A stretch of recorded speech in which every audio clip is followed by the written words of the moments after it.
one. So we're riding on the back of Cathy Satchwell's course. And could you switch off your cell phones? It gives me always such great pleasure to welcome back Elizabeth Baldwin, one of our absolutely favourite scholars. She is, as you'll hear from her lilting accent, Canadian, but we're happy that she made her home in South Africa.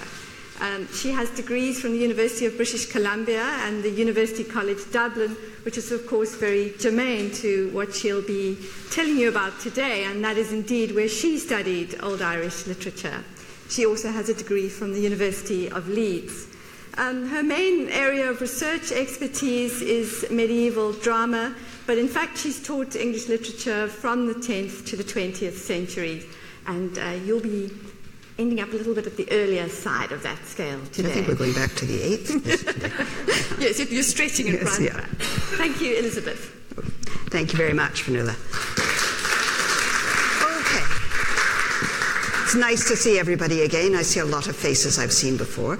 Now, in 1964, the Celtic scholar Kenneth Hurlstone Jackson described the literature of ancient Ireland as a window on the Iron Age.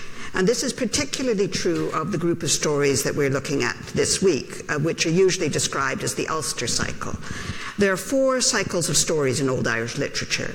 The mythological cycle deals with the pre-Celtic inhabitants of Ireland, usually the Tuatha De Danann, who are the probably Celtic gods that have been demoted to magicians and ultimately to the fairy otherworld. In Irish folklore later on, that's what they become.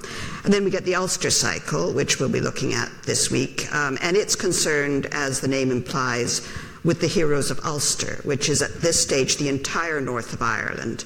And it's especially with the champions of what's called the Red Branch, ruled over by King Conchobar, and the greatest of these heroes is Cúchulainn, and we'll be hearing more about him. Then there's the Fenian cycle, which is about Finn McCool, whom you may have heard of, and his band of followers, known in Irish as the Fianna. And then finally, there's the historical cycle, which deals with the lives of various kings from the 3rd to the 8th centuries AD. Okay, back to the Ulster cycle. And at the center of the Ulster cycle, there's the Táin Bó Cúailnge, which is generally translated as the Cattle-Raid of Cooley. But it's most usually known simply as the Táin, even though this is a bit misleading, as there are multiple stories of cattle raids in Old Irish.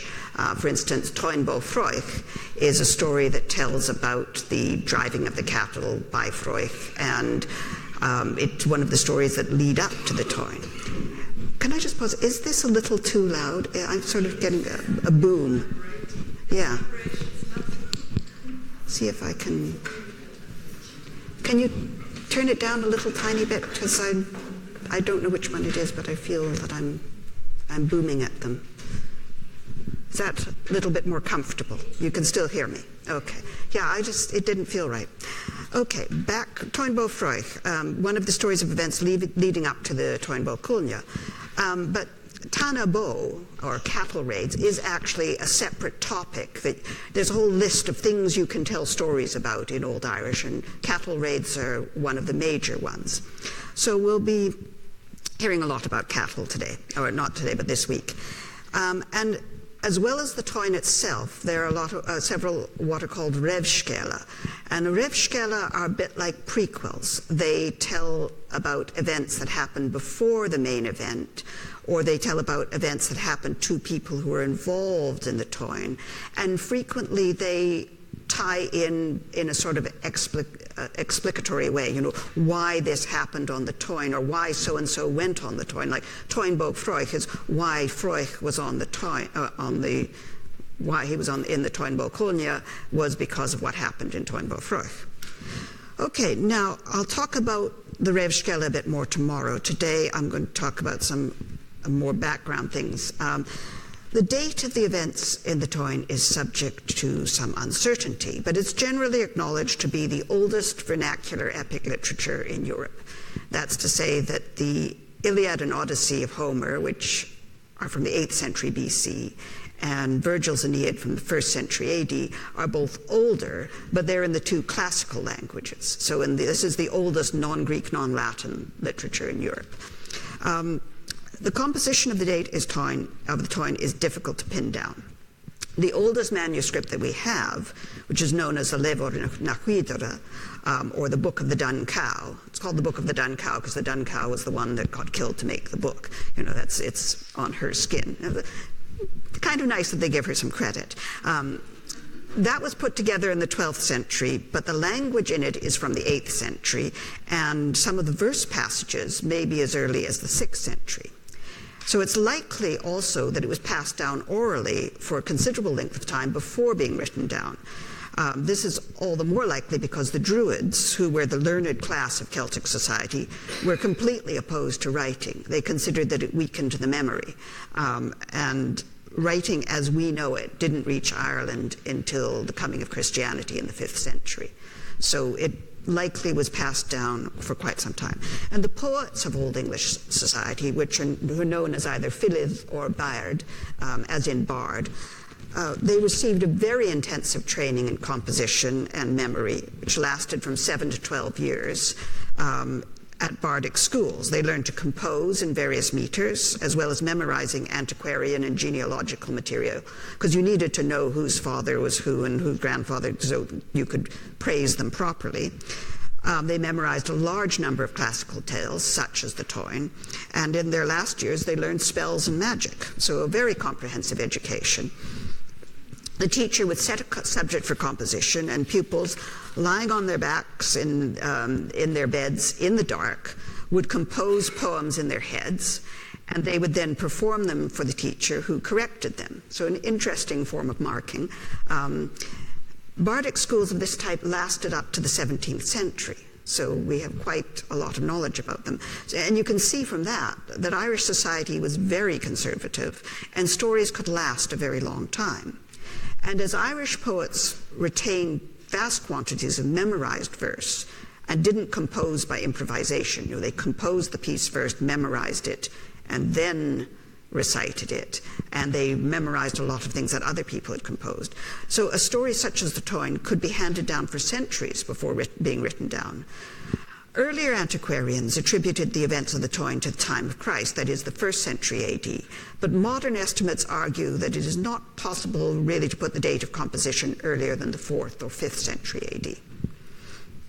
Now, while the events depicted in the Ulster cycle are not historically factual, the heroic age world depicted in the stories is. Earlier attempts to find evidence for the events of the Táin in the 1st century AD were made on the basis of tradition, but also because earlier scholars considered that the Iron Age died out in Gaul around the beginning of the 1st century and in Britain by the end of it. So they supposed that it couldn't therefore have lasted in Ireland much beyond AD 150. However, the Romans never got to Ireland. There was no alien culture coming in. And there's no reason why the Celtic Iron Age culture, which is known as Latin culture, by the way, after a place in Switzerland where the first major archaeological find was made in 1857. There's no reason why it would have died out in Ireland just because it did in Britain.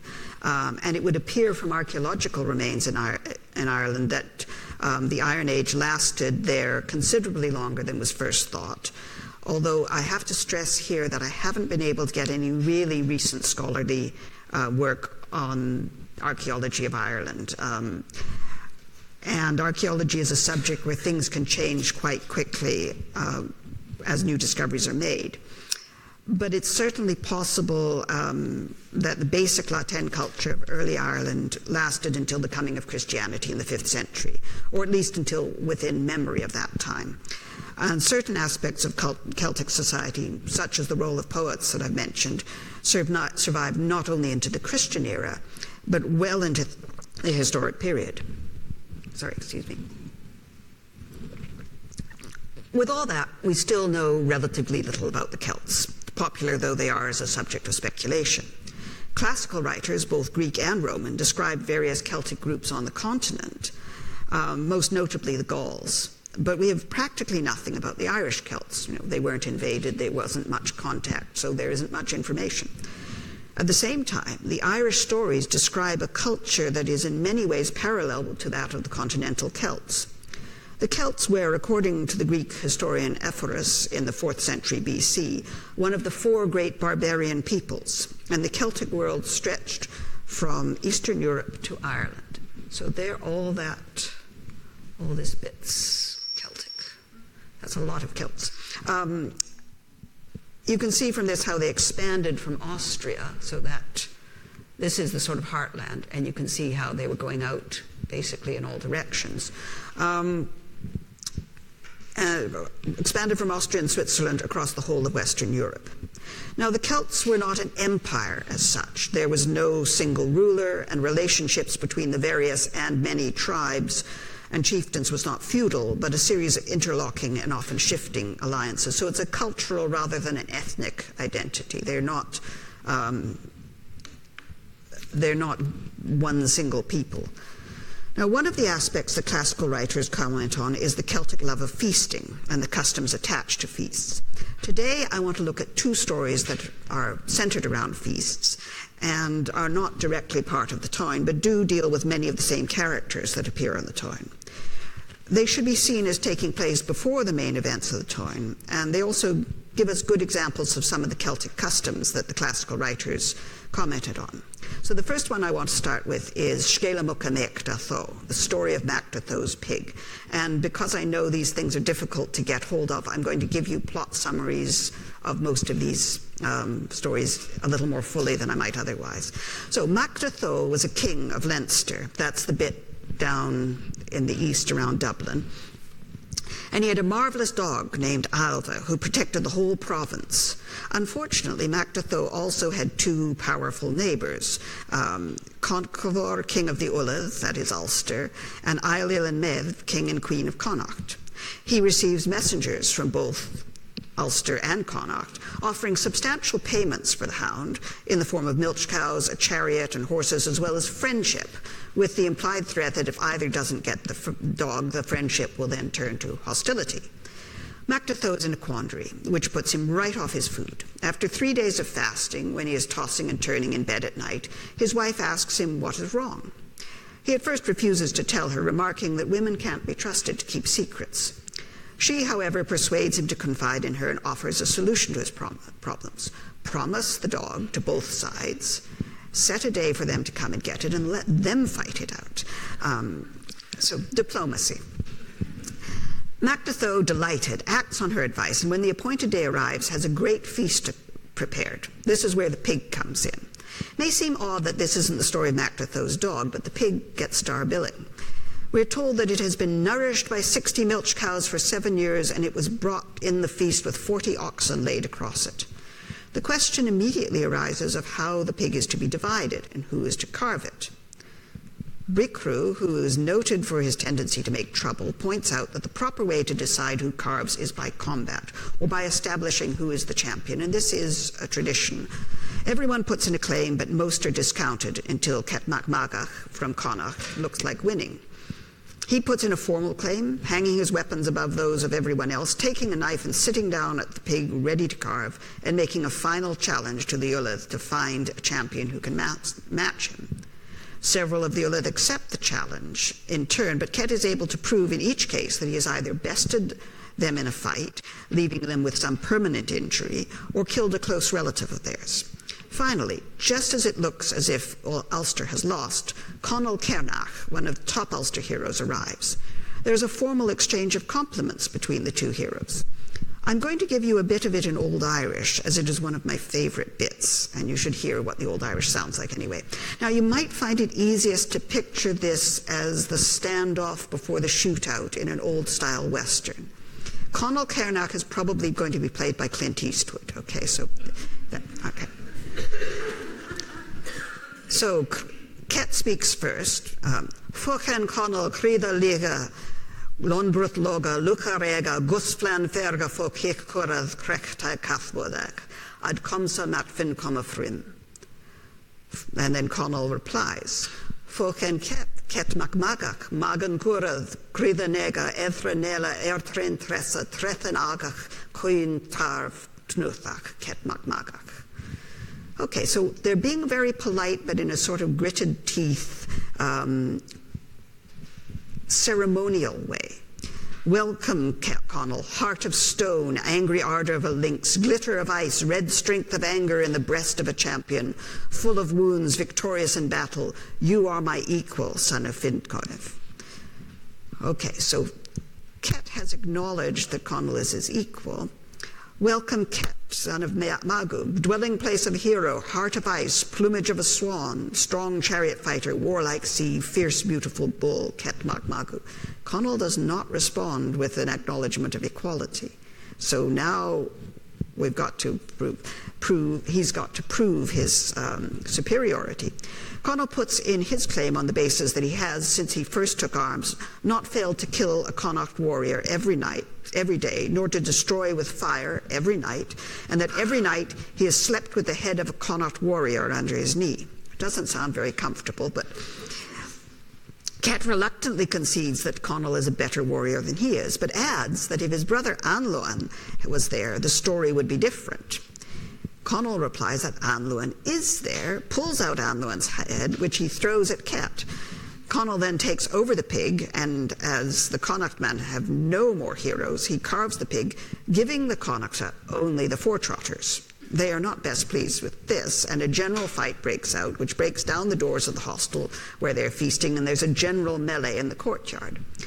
Mactatho then brings out Alva, and the dog, remember, and lets him loose to see which side he'll favour. Alva chooses to support the Ullad, and this begins the rout of Connacht. Alva then chases the chariot of Eilidh and Mev, and their charioteer, Fairloga, cuts off his head. The plain where this is done is therefore named Moynalvi, the plain of Alva. Finally, Fairloga ambushes Conchovor's chariot and leaps into it, seizing Conchofor by the head. Conchofor promises him whatever he asks if he spares Conchovor's life. Fairloga's demands are fairly modest. He wants to go with Conchofor to Auanmacha, the Ulster royal seat, and if all the women and girls of Ulster sing, Fairloga is my darling, to him every night. This is done, and Fairloga also receives at the end of year 2 horses with golden bridles. Okay, that's the plot. The story contains several features of Irish heroic age life. It is a warrior culture, but the emphasis is very much on the individual warrior and individual combat. At the same time, there's a strong tribal and familial identity. Ireland was divided into 4 provinces, for which the Irish word coigach actually means 5th, suggesting that there was originally a 5th province in the centre around Meath and Tara. So you've got Ulster in the north, Connacht over here in the west, Leinster, where the events are happening in this story, in the east, and Munster down in the south. We'll hear a bit more about Munster in the next story. The boundaries of these provinces are tribal as well as territorial.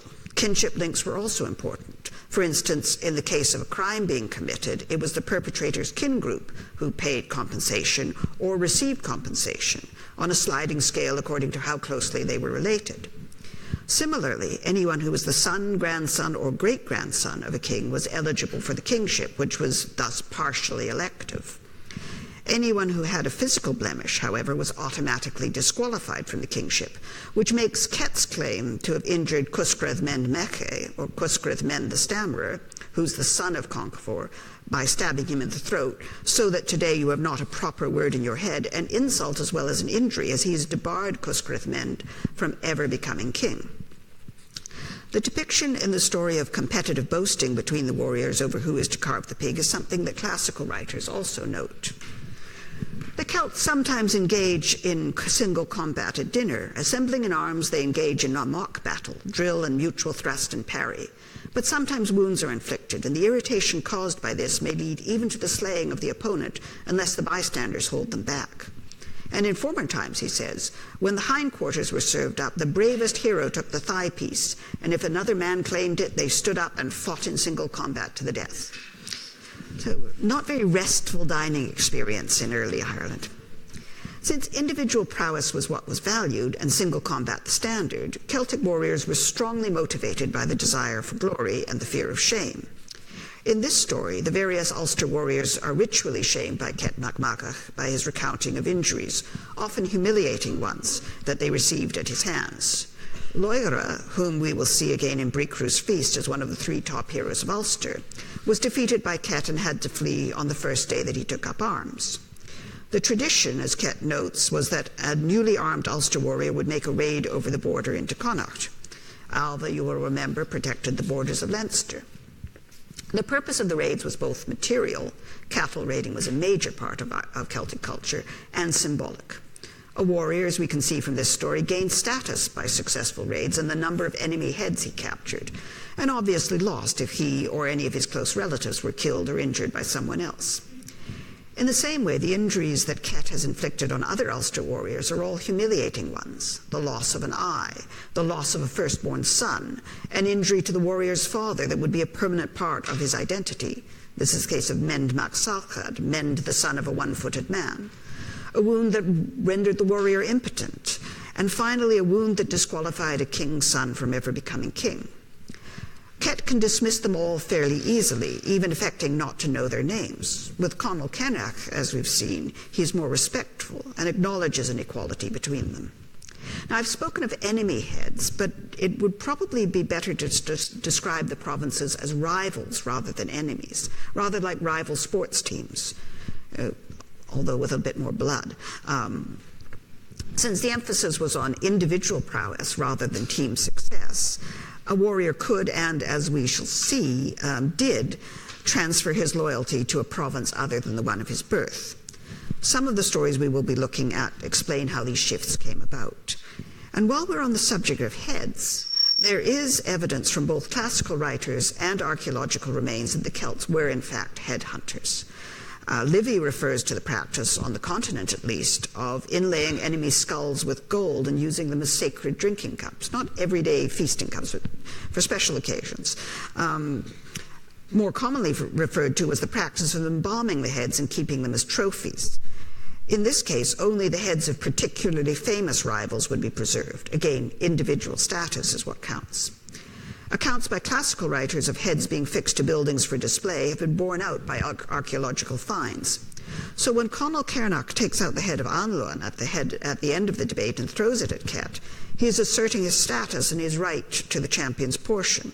His act is all the more forceful in that Anluan is Ket's brother, and both of them are brothers of Ailill, the king of Connacht. The fact that this is the story of Mac Datho's pig rather than his dog has to do with the concept I've just mentioned of the champion's portion or the hero's portion. Posidonius, as you've just seen, claimed that among the continental Celts it was the thigh of the animal that fights could break out over. Similarly, in Ireland, the king was entitled to a leg of pork, the queen to the haunch, and the charioteer to a boar's head. In this story, the right to the champion's portion is linked to the right to carve the pig, rather than being a predetermined portion as it will be in Bricriu's feast. In other words, they will have to settle the right to the pig just as they have to settle the right to the dog, alve. Pork, incidentally, is referred to by classical writers as the preferred dish of the Celts, and this is borne out by archaeology. A lot of pig bones. Violence, whether ritualized as in the earlier exchanges between Ket and the Ulleth, or uncontrolled as in the battle that erupts after Conall Cernach has divided the pig and left the Connacht only the foretrotters, is clearly an established part of Celtic feasts. Now, before I move on to Bricriu's feast, where the contest over the champion's portion essentially forms the entire plot of the story, I want to look briefly at the end of Scéla Mucha and the role of the dog alve. You'll remember that Mac Datho's problem is trying to avoid offending either of his powerful neighbours. It is important to keep an equilibrium between Ulster and Connacht, rather like the Cold War standoff between the USA and the USSR. You can't have one get too powerful or it throws everything out of balance. Conall Cernach's dividing of the pig precipitates a fight because it is unequal, because it humiliates the Connachta, just as Ket's earlier triumphing had humiliated the Ulleth. Mac Datho's response to the fight, which is destroying his house and threatening to become serious, is to bring back the original cause of contention, the dog alve. Alve's choice of Ulster of Connacht would seem to suggest that Ulster wins, but the killing of Alve by a Connacht man, Ailill and Med's charioteer Ferloga, and his ambush of Conchofor restore the balance. Ferloga, rather than killing Conchofor, which he could do, and making the Connaught victory overwhelming, but also making reprisals certain and extreme, chooses a ritual and ultimately comic triumph in which the women and girls of Ulster are required to sing Fairloga is my darling to him every night for a year. This evidently defuses the situation, as Conchobar can give him presents of horses and bridles at the end of the year. The threat to stability has been removed, partly by removing the cause of contention, the dog's dead, partly by both sides being able to claim a symbolic victory. Conall Cernach has been acknowledged worthy of the champion's portion, and Fairloga has been acknowledged to be the darling of the Ulster women. What happens, though, if agreement cannot be reached on who is to have the champion's portion? According to Posidonius, the result is the contenders fight to the death over the haunch of meat. This happens symbolically, perhaps, in Ket's claim to have killed family members of his challengers, or in Conall Cernach's throwing of Ket's brother's head at Ket. But Ket had already conceded, after a series of ritual compliments and a formal boast by Conall Cernach, that Conall was his superior, so that we don't really get any fighting to the death there. And the situation is slightly different in Bricriu's feast, because here the contest is not interprovincial, but among the heroes of Ulster only. Fighting to the death will not lead to all-out war, but it will weaken the province's fighting strength. It's not a very economical way to go about things. And furthermore, this is literature, and heroes need to stay alive to appear in the next story, or at least they need to have a really impressive death. You can't just kill them off over a squabble, over a bit of meat. So both Bricriu's feast and Scéala Mucha Mecta Tho are essentially comic rather than tragic. Sorry, I do Scéala Mucha in Irish, Old Irish, because that's the one I particularly studied.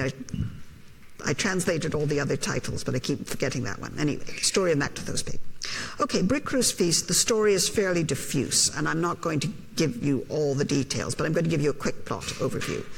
The focus throughout is on who will receive the champion's portion, and there's a lot of reduplication of incidents. It's probably drawn together from a number of different stories. The whole situation has been engineered in the first place by the troublemaker Bricriu Nemthinga, or Bricriu of the poison tongue. You'll remember that in the story of Mactathos Pig, Bricriu was the one who suggested that the right to carve the pig should be decided on the basis of who was the champion. There, he was simply taking a chance that it would lead to fighting, and if he had not suggested it, someone else no doubt would. In Bricriu's feast, however, he's out to make trouble from the start, building a special, very elaborate house for the feast and spending an entire year preparing it. His reputation for troublemaking, however, is so great that he knows he will not be allowed to attend his own feast, and he builds himself a bower with glass windows on every side so that he can see everything that happens. So the whole point of the feast seems to be just to entertain Bricriu. And his plan looks like failing when Fergus MacRoich, on behalf of all the warriors of Ulster, refuses the invitation on the grounds that if we go to his feast, he will incite us against each other and our dead will outnumber our living. They know Bricriu, and they don't trust him, and it's hardly surprising. The only way he can persuade them is by threatening to do what they fear he will do anyway, that is, set them against each other, but to an extreme degree, setting not only warrior against warrior, but son against father, daughter against mother, and finally he says, I will incite the two breasts of every oatheth woman to beat against each other and become foul and putrid. So he can really make a lot of trouble. Faced with this, the oatheth agree to attend, although they take hostages of Bricriu to ensure that he will not remain at the feast after he has set the food out. These hostages, by the way, are not simply passive. Their responsibility is to see that Bricriu does what he has promised, and at the feast they drive him out of the hall with their unsheathed swords. So they're active hostages. Bricriu's strategy is more subtle than they foresee. He goes to each of the three prominent heroes of Ulster, Loivhre Buadach, Conall Cernach, and Cúchulainn, and tells each that he has prepared an especially fine champion's portion, and whoever claims it successfully will be entitled to the hero's portion in perpetuity. Naturally, the three heroes all claim the champion's portion, and equally naturally, they begin to fight. Bricriu's plan all along has been, apparently, to create a completely unnecessary competition for the champion's portion.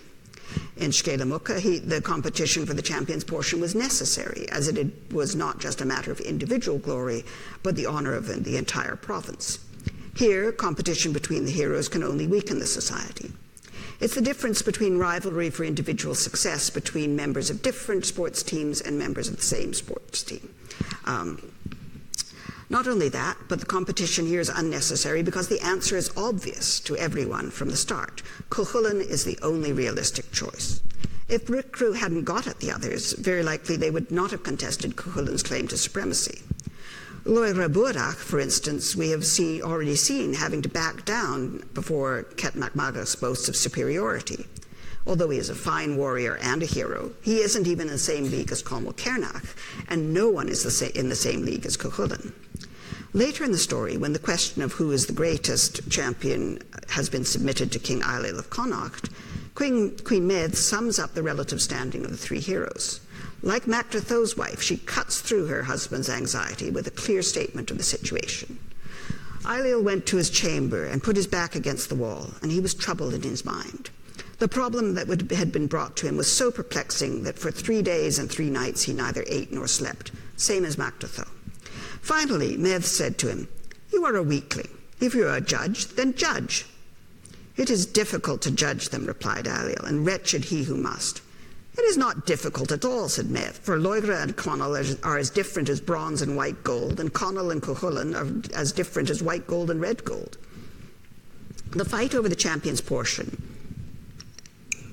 is stopped by Conchovorne's stepfather and predecessor's king, Fergus Mac Roich, at the insistence of Seneca the peacemaker, who divides the champion's portion amongst the whole host. But Bricriu still has a trick up his sleeve. He goes this time to the heroes' wives in turn, telling each that she is the most beautiful, the cleverest, and the one with the most heroic husband, and that she should clearly take precedence in entering the hall. And if she receives it at his feast, it will be an established precedent for all future feasts. Unsurprisingly, they fall for it, and we get the very comic description of the procession of the 3 women, each with 50 followers, from a point 3 ridges out from the banqueting house. At the first ridge, the procession was steady and stately and measured. One foot was scarcely lifted above the other. At the second ridge, however, the steps became shorter and quicker. By the third ridge, the women were striving to keep up with each other, and they all raised their skirts to the hips, for Bricriu had told each woman that she who entered the house first would be queen over the entire province. So by this point, we have 153 women, their heads down, their skirts to their hips, and I expect elbows out, pushing, shoving, and probably screaming as they fight to get to the door of the hostel. From inside the hostel, it sounds like they're being attacked, and the warriors prepare to fight. Seneca recognizes what has happened and calms them down, but each of the 3 heroes naturally wants to let his wife in.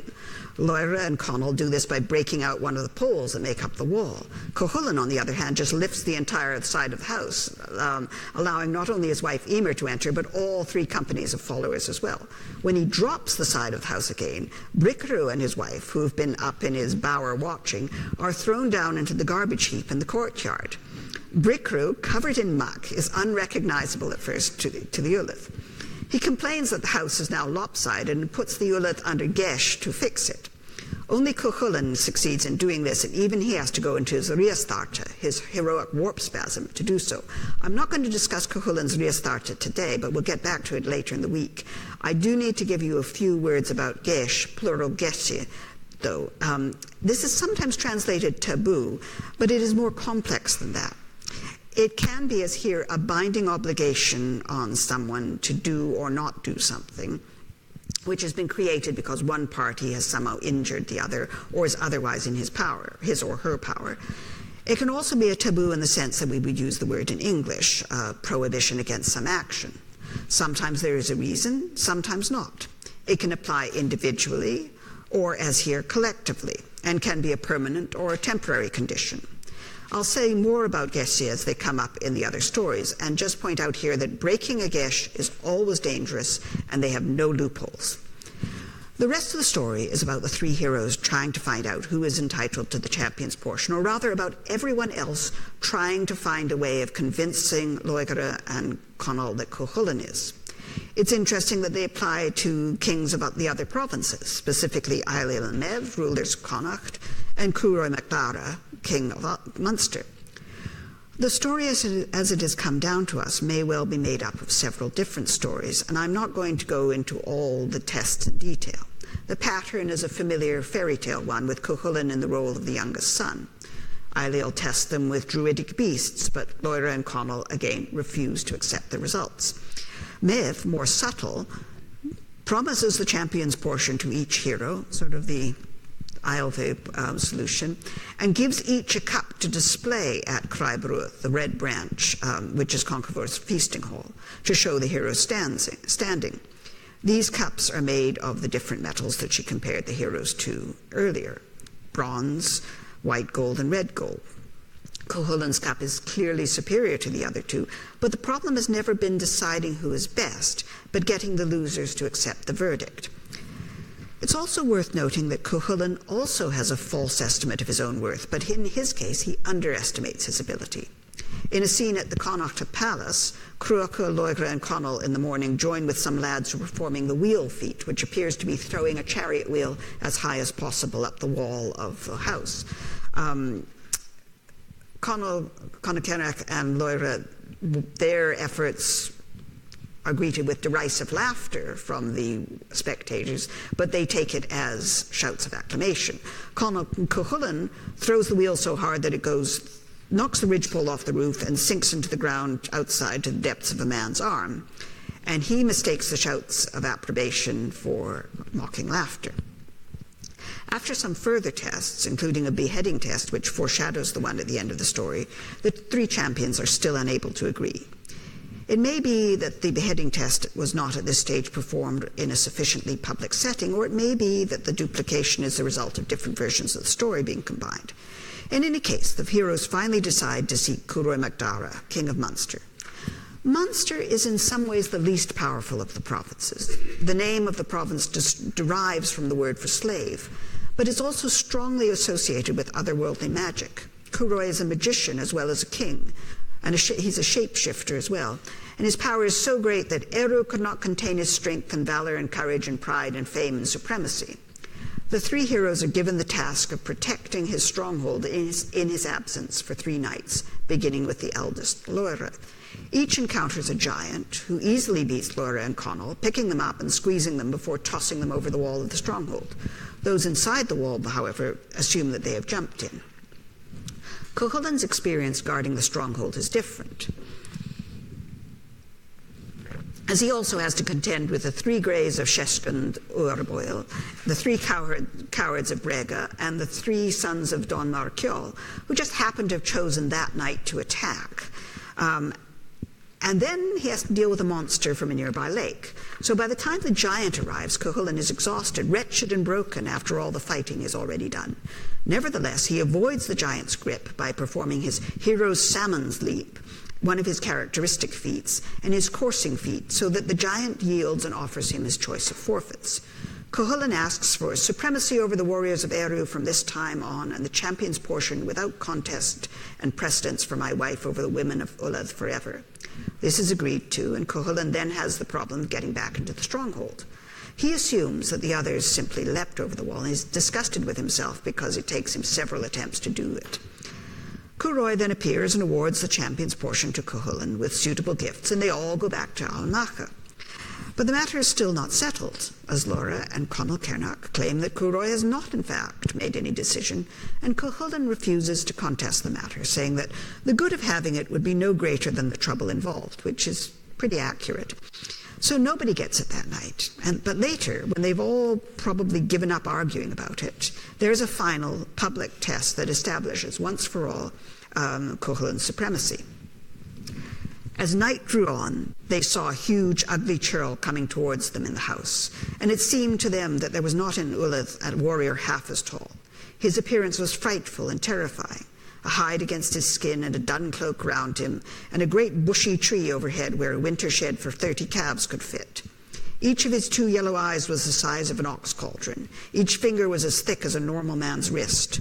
The tree trunk in his left hand would have been a burden for 20 yoked oxen. The axe in his right hand, whence had gone 350s of glowing metal pieces, had a handle that would have been a burden for a team of oxen, yet it was sharp enough to cut hairs against the wind. The churl proposes a test of honor, threatening the entire province with dishonor if they fail to find a man to keep a bargain with him.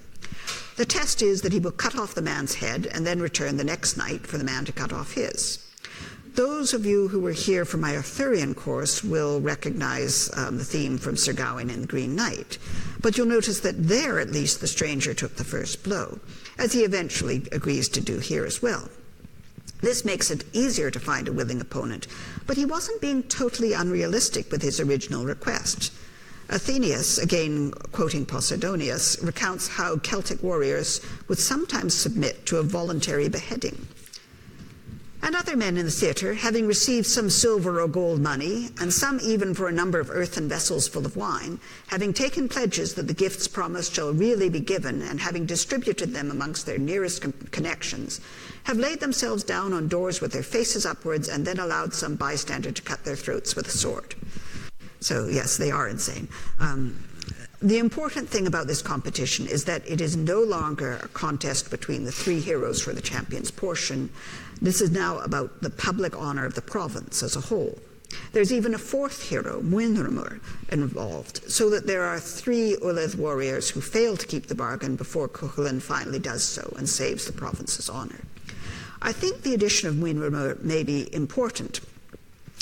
Celtic literature is full of things that happen in threes or are grouped in threes, to the extent that there is an entire genre known as triads, which lists threes of various things: 3 great kings, 3 beautiful women, 3 dreadful betrayals, that sort of thing. But there is also in the triads an alternative pattern of 3 plus 1, 3 superlatives of something, and then one so much beyond those 3 that it is in a class by itself. That is what we have here: 3 heroes of Ulster, all worthy of a champion's portion, but then Cúchulainn, who, as Meath pointed out, outshines them all and leaves them nowhere. His initial blow, which not only beheads the stranger but shatters the head, is impressive enough, but his readiness to accept the return blow, despite his reluctance to die, establishes him publicly as superior to the other heroes. The stranger then reveals himself as Cúroy, who has taken this shape in order to fulfill his promise that Cúchulainn would have the supremacy over all the heroes of Ireland. This supremacy is demonstrated most fully in the events of the Táin, but tomorrow we will get away from Cúchulainn a bit to look at some of the other contributing factors to the story. Okay, that was just about 10 o'clock now, so I've got plenty of time for questions. Anybody got anything they'd like to ask? Bricriu.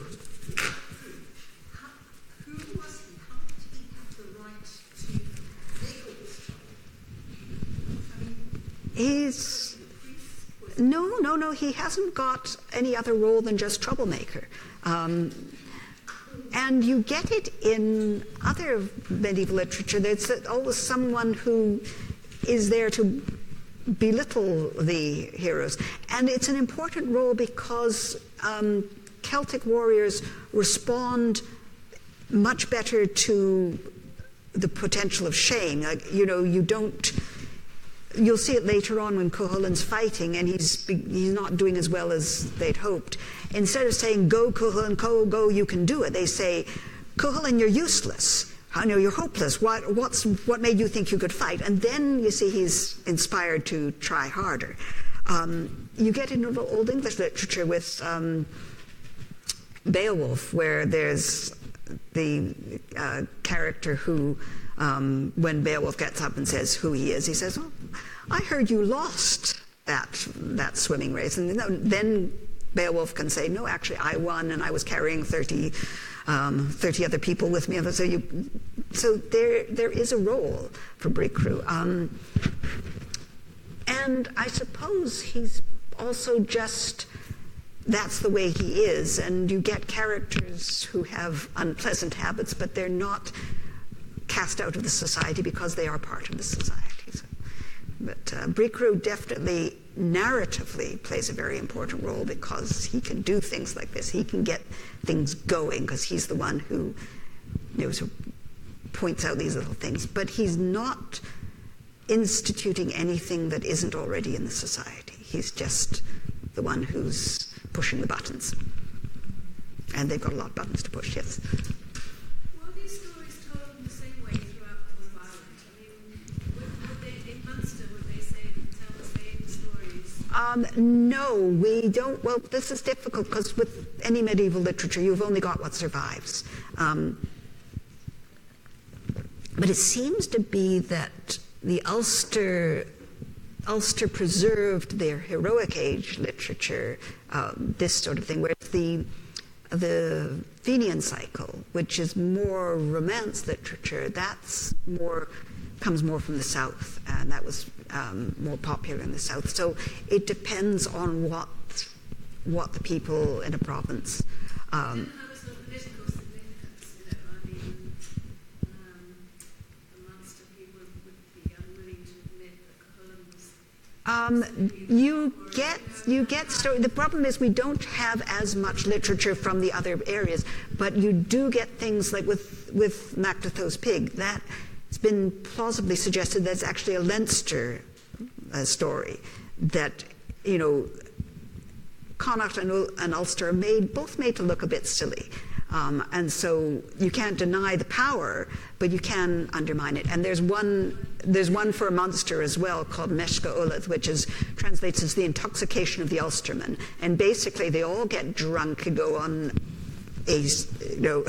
a very roundabout trip around the whole of Ireland, because they're basically so drunk they can't find their way home, and they end up in Munster, and they sort of get put in this iron house, and it gets heated up, and so they're made to look foolish, and Munster is made to look, if not more powerful, at least able to outwit them. So there are remnants, but we don't have as much from the other provinces. Anything else? Yes? I was wondering, why do you think there are these common areas or narrative units between Irish literature and Welsh or English? Borrowing, and because Celtic culture was very widespread, and also there's a lot of to and fro between Ireland in the pre-Christian period. You'll see when we get to stories of Cuchulainn's training, that the thing to do is to go over to Scotland for your training. And of course, Druidic, the sort of the centre for the Druids is in Anglesey in Wales. So there's a lot of back and forth. And there's also centres on the continent. So people from the continent would be coming over to Britain to study. People from Britain and Ireland would be going to the continent. It's a widespread culture, even though it's tribally, different tribes and different ethnic groups. This is a reflection of my memory. I'd love you to tell me again how those bards were trained. Oh, okay. Yes. There's 7 to 12 years of training. So basically, like going through school, no writing, and you would be given training in how to compose in different meters. So you'd be taught the different meters that were acceptable. You would be set to memorize a lot of historical and genealogical information, because you've got to know who's related to whom, and which king comes after which other king, and all that sort of thing. And you would then be also given a great number of these classical stories. You'd memorize the entire Táin. You'd memorize Scéalamucha. You'd memorize all these things. And then you would be given a topic. So if, like I say, Táin Bó, cattle raids are a topic. So you were told, write a story about a cattle raid, or not write a story, compose a story about a cattle raid. So you go to your bed, you lie down, totally dark, and you stay there until you have got your poem ready, and then you go to your teacher and you recite it, and your teacher says, no, that meter's wrong, or that. The Irish rhyme scheme is extremely complicated, and they would correct all that, and then presumably you'll go back and memorize the corrected version. And when you've got your final year, you get to learn spells and magic as well. So you've got a lot of memory work to do. And saves on electricity, lighting, though, if everybody has to be in the dark. Yeah. What was the public experience of the storytelling? What did it sound like? Was it in subdued light? Was it accompanied by music? Probably accompanied by harp, not necessarily in all cases. usually in a feast situation, but it depends on the kind of story and the kind of storytelling, because you've got different, if you're the king's olive, which is the highest order of the Druidic order, and also in modern Irish is the word for professor. So you're the one who has the knowledge and the power. You're not performing, but you will be making pronouncements. If you're a Phyllis, then you are performing, and you might be performing at the king's court, or you would most likely have a patron, and you would be writing praise poetry, basically, for the patron. And this goes up, we've got historic writings in Irish from the 16th century on a particular Irish noble and by a particular poet, and there is this relationship, and you said you paid the poet and the poet said nice things about you. It's a PR man, basically. Public relations are very important at any period. But then you've got the Shanachie, who's just the storyteller, the ordinary storyteller, and that would be, you get long winters, dark winters, and you get a lot of rain in Ireland, and you don't want to be out dancing on the greens or things like that. You want to be sitting inside, keeping warm, and somebody tells a story. And you've got a professional storyteller who move from place to place. You have satirists. Satirists are very important and very dangerous, and they move from place to place. So somebody comes up and arrives and says, "I am a poet," and then that gives you an in to the society.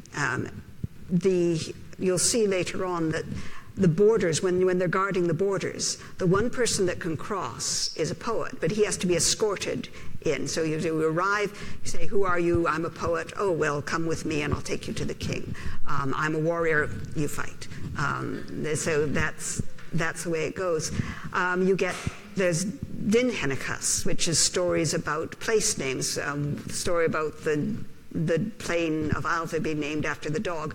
That's a Dinhenachas. So you get that sort of story being told. You get all these different types of stories and different people telling different levels. I think there's 7 or 8 grades of Druidic bards, and some are more poetic, some do history, some do law. So it's like having a liberal education. And I have friends of mine in Wales, their farm's name is Baldawer Isaf, which means the dwelling place of the lesser druid. So, you had a very definite grade and place in society, and that place in society entitled you to certain things. There's a whole section of the laws that say what you get at what level, and there's a certain level of society where you get butter, and below that, no butter. And that's really where you've arrived, is when you get butter. Okay, any other questions? The nature of the music that was played on those songs, is there anything known about it at all? Very hard to say. I mean, because it may not be sort of tunes, it may just be striking chords to sort of create the mood and get the attention.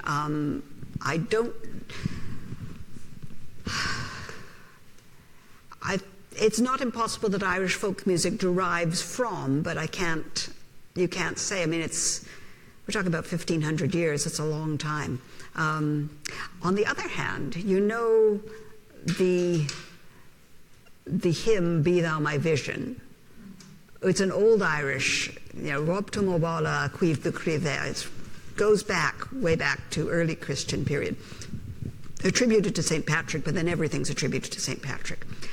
But the tune fits the old Irish words as well, just as well as it does. And the tune also is the traditional one, it's a traditional Irish tune. So it's not impossible that some of the music is still there in the, and what the Irish and Scottish, what they call mouth music, which is non-instrumental, and you just go